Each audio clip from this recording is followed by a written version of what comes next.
प्रणाम दोस्तों। साल 1954 मतलब 1954, मंथ था सितंबर। एक फ़्लाइट जर्मनी के आचन एयरपोर्ट से निकलती है ब्राज़ील के लिए पोर्ट एलेग्री 92 लोगों को लेकर के, जिसमें से 88 जो लोग थे वो पैसेंजर्स थे और 4 लोग जो थे वो क्रू थे, जिसमें से पायलट एंड बाकी 2 कोई होंगे उनके जो क्रू मेंबर होते हैं वो। 18 घंटे के बाद इसे पोर्ट एलेग्री ब्राज़ील पहुंचना था। पोर्ट एलेग्री ब्राज़ील का एक सदर्न टिप का ईस्टर्न सिटी है, बिल्कुल अटलांटिक ओशन के साथ में है। बिल्कुल वो पोर्ट ही कह लो आप उसको। और लगभग वहाँ से जो इसकी दूरी है, आप कह लो कि आचेन से लगभग 11,500 किलोमीटर, 11,500 किलोमीटर्स की अगर स्ट्रेट लाइन भी लेते हो आप। होता क्या है कि वो फ्लाइट वहाँ कभी पहुँच ही नहीं पाई। 18 घंटे के बाद वहाँ 18वें घंटे 20वें घंटे लोगों ने वेट किया, 4-5 घंटे और वेट किया, कोई ट्रेस नहीं मिला, कोई रेडियो सिग्नल नहीं, एटीसी पे कोई लोकेशन नहीं, कुछ भी नहीं। ब्राज़ीलियन अथॉरिटी में हड़कंप मच गया। वहाँ के सिविल एविएशन की जो अथॉरिटी थी उनके अंदर हड़कंप मच गया कि जी क्या हो गया। ठीक है, वेट किया गया, 12 घंटे हो गए।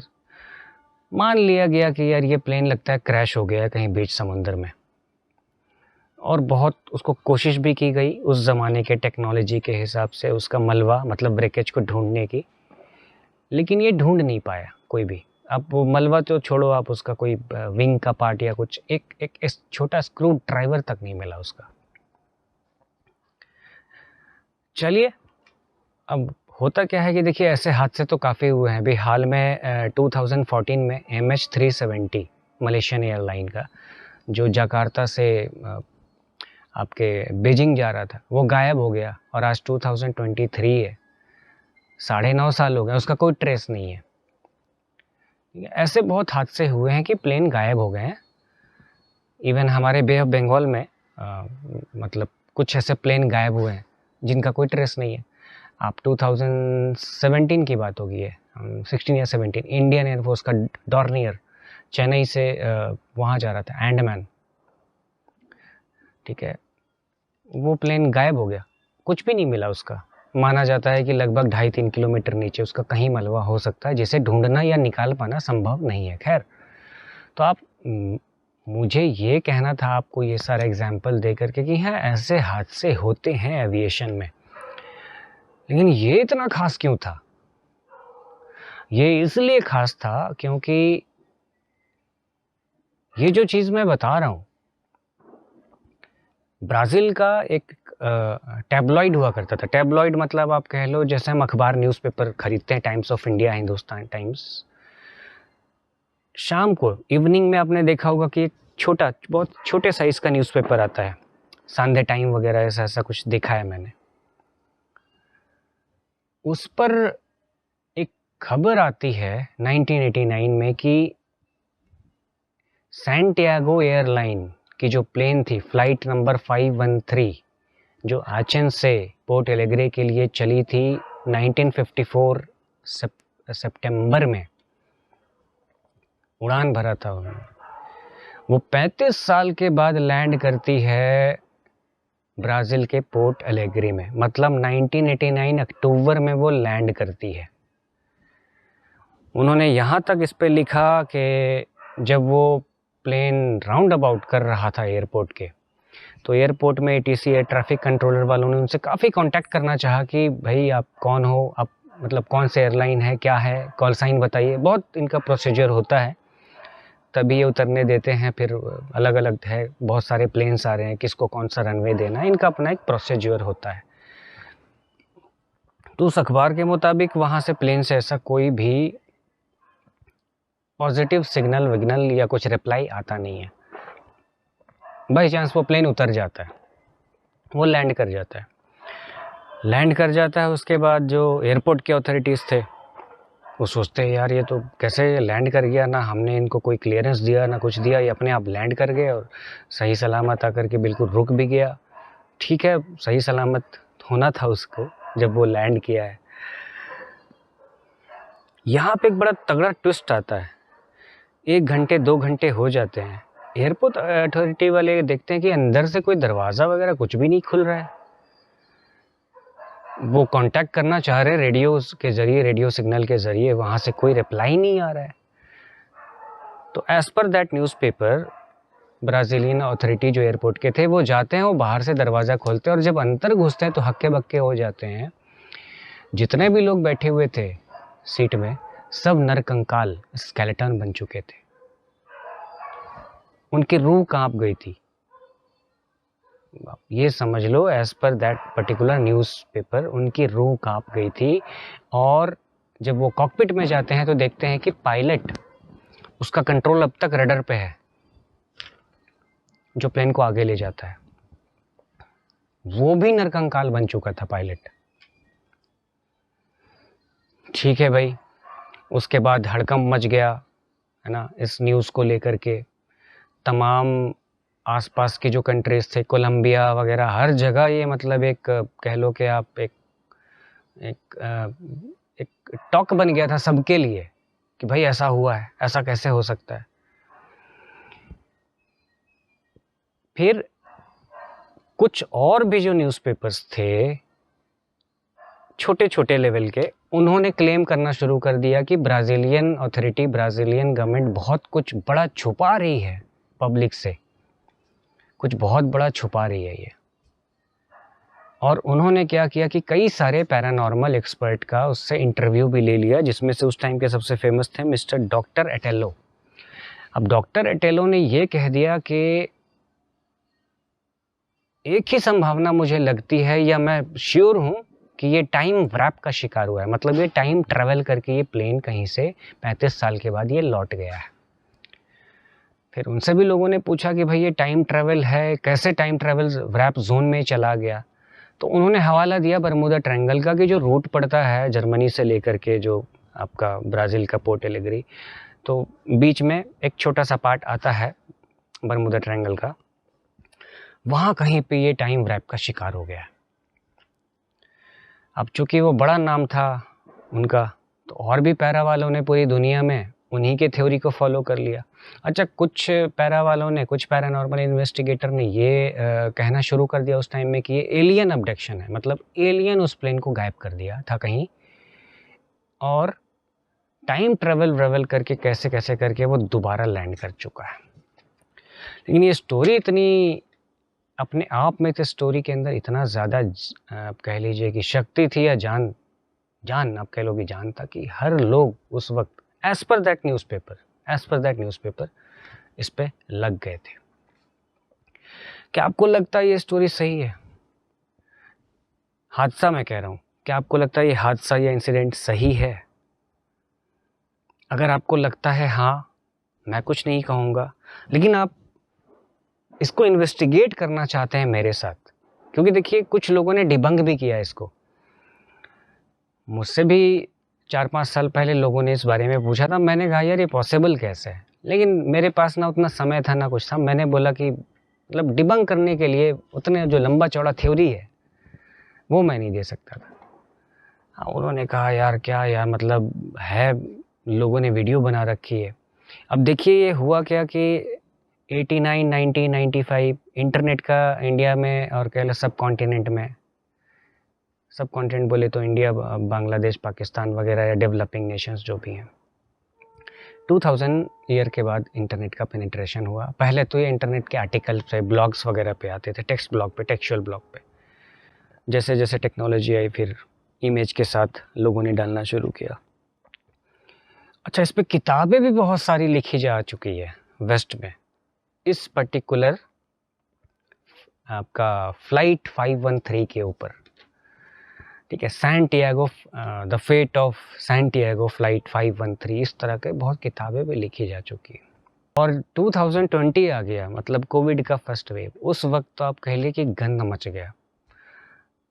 इस स्टोरी को ऐसे डाला और इतने काबिल यूट्यूबर हैं, उनके सब्सक्राइबर भी बहुत तगड़े हैं, मतलब 8 मिलियन 9 मिलियन उनके सब्सक्राइबर हैं। उन्होंने स्टोरी को ऐसा डाला, उन्होंने ये कहा लास्ट में, उन्होंने देखिए स्टोरी को कैसे ख़त्म किया कि इस हादसे से आपको क्या लगता है कि क्या विज्ञान ही सब कुछ जानता है? विज्ञान के ऊपर भी कुछ है जिसको विज्ञान कभी नहीं समझ पाया है, ना समझ पाएगा। और ये हादसा तो हमें पूरी तरीके से किसी दिव्य शक्ति का इसमें हाथ लगता है। तो क्यों नहीं पॉसिबल है, ये आज आप मेरे साथ इन्वेस्टिगेट करोगे वाइट बोर्ड पे। तो चलिए इन्वेस्टिगेट करते हैं। चलिए अब आप मेरे साथ इसको इन्वेस्टिगेट कीजिएगा। एयरलाइन का नाम था सैंटियागो एयरलाइन। एयरलाइन, ठीक है। पॉइंट नंबर 1 है ये, ऐसा आज तक कभी कोई एयरलाइन एग्जिस्ट ही नहीं किया है, ना कभी ऐसे किसी एयरलाइन की फॉर्मेशन हुई है। एज पर IATA, ये एक इंटरनेशनल बॉडी है जो हर कंट्री के एयरलाइन को रिकॉग्नाइज करती है, ठीक है। आज तक मतलब ये एक मनगढ़ंत एयरलाइन है, काल्पनिक। पॉइंट नंबर 2, स्टोरी में ये दावा किया गया कि आचन एयरपोर्ट से निकला, जर्मनी के आचन। ये एयरपोर्ट नहीं, एयरफील्ड है। एयरफील्ड है मतलब कि जो छोटे छोटे जो टेस्ट प्लेन होते हैं ना, या ग्लाइडर टाइप के प्लेन होते हैं छोटे छोटे, उसको उतारने के लिए या टेक ऑफ कराने के लिए या कुछ ट्रेनिंग देने के लिए वो है। कोई भी बड़ी फ्लाइट कमर्शियल यहाँ पे नहीं उतरती थी उस ज़माने में। अभी भी इसका जो स्टेटस है इंटरनेशनल एयरपोर्ट अभी भी नहीं है ये, आज के डेट में 2023 में। स्टोरी में इन्होंने प्लेन का जो मॉडल बताया था लॉकहीड मार्टिन, बड़ा नाम है, इसके आगे सुपर कॉन्स्टेलेशन, बस ये लिखा था। अब जैसे अब आपका इंडियन एयरलाइन है तो उसके पास एयरबस 320 भी है, उसके पास बोइंग 737 भी है, उसके पास बोइंग 777 भी है ना। तो अलग अलग मॉडल होते हैं, उसकी कैपेसिटी के हिसाब से कोई बड़ा प्लेन होता है, कोई छोटा होता है। उन्होंने सिर्फ लिखा लॉकहीड मार्टिन। अब ये कंपनी जो है छोटा प्लेन भी बनाती थी, बड़े प्लेन भी बनाती थी। खैर, जो इन्होंने नंबर दिया कि इसमें 92 लोगों के स्केलेटन दिखे थे, तो इस नंबर से मैंने कैलकुलेट किया कि यार ये प्लेन होना चाहिए लॉकहीड मार्टिन का 16XX सीरीज का, जिसकी कैपेसिटी मैक्सिमम 106-110 पैसेंजर तक हो सकती है। अब मैं ये क्यों बोल रहा हूँ? मैं इसलिए बोल रहा हूँ कि जो आचन एयरपोर्ट का जो रनवे है, यहाँ से ना ये प्लेन टेक ऑफ कर सकता है ना लैंड कर सकता है। रनवे इतना छोटा है, उसको बनाया गया छोटे प्लेन के लिए, ठीक है। फिर इसमें स्पेस एजेंसीज की एंट्री होती है। उन्होंने सिरे से खारिज कर दिया कि इस बात में कोई दम नहीं है, ज़्यादा कंट्रोवर्सी में वो नहीं पड़े, उनके पास और भी बहुत काम होते हैं। जो पैरानॉर्मल एक्सपर्ट थे मिस्टर एटेलो, उन्होंने तिल का ताड़ बना दिया था थोड़ा। पूरी दुनिया के और भी जो पैरा इन्वेस्टिगेटर्स थे, उनके ही थ्योरी को बार बार कह रहे थे कि टाइम ट्रैवल है, टाइम ट्रैवल है। टाइम रैप में कहीं फंस गया था। जब उनसे कहीं पूछा गया कि इसका लॉजिक क्या हो सकता है, तो उन्होंने बोला कि ये नेगेटिव एनर्जीज जो होते हैं कुछ उस ऐसे एरिया से ये निकल रहा होगा ये प्लेन, और वहाँ पे टाइम रैप जोन होने की संभावना है। फिर उनसे फर्दर इसको पूछा गया कि आप इसको और कैसे एक्सप्लेन करोगे, तो वो एक्सप्लेन नहीं कर पाए। वो ये एक्सप्लेन नहीं कर पाए कि प्लेन इतना सही सलामत कैसे है 35 ईयर्स के बाद, लैंड होने के बाद। बिल्कुल लग रहा नया है, अभी लॉन्च हुआ है, ठीक है। उनसे और भी टाइम ट्रेवल पे कुछ टेक्निकल सवाल किए गए, वो नहीं बता पाए। बस वो सिर्फ इतना बोला उन्होंने कि टाइम ट्रेवल का है। तो देखिए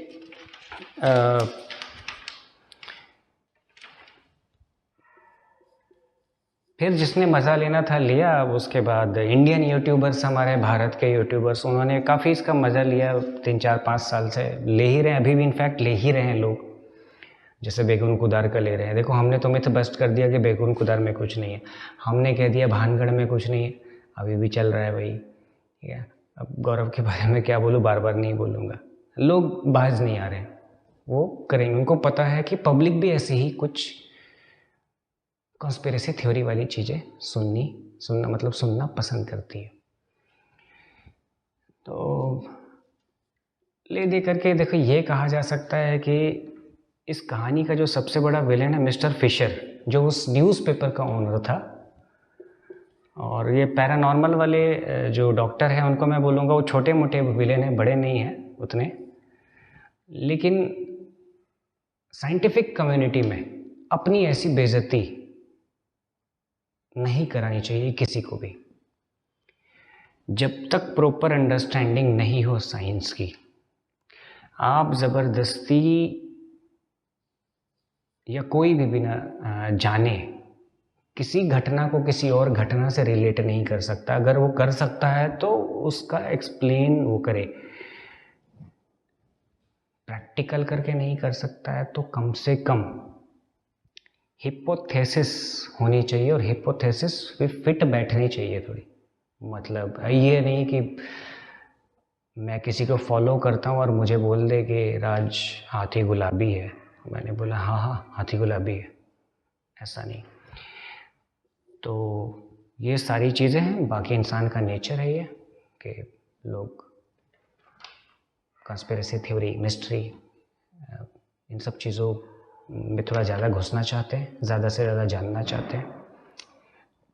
सीधा सीधा अगर ये फैक्ट आ जाए कि अरे ये तो पूरी कहानी ही है, ठीक है, तो लोगों को इस पर इंटरेस्ट ख़त्म हो जाएगा कि नहीं यार। लेकिन अगर इसको जिंदा रखा जाए कि भाई 35 साल के बाद वो प्लेन उतर गया और उसमें नरकंकाल थे, तो स्टोरी काफ़ी लंबे टाइम तक चलेगी। चलिए, दूसरी वीडियो में आप लोगों से मिलेंगे जल्दी, है ना। कल दशहरा है, तो आप सब लोगों को एडवांस में दशहरा की बधाइयाँ, और सेफ रहिएगा, खुश रहिएगा। जय हिंद।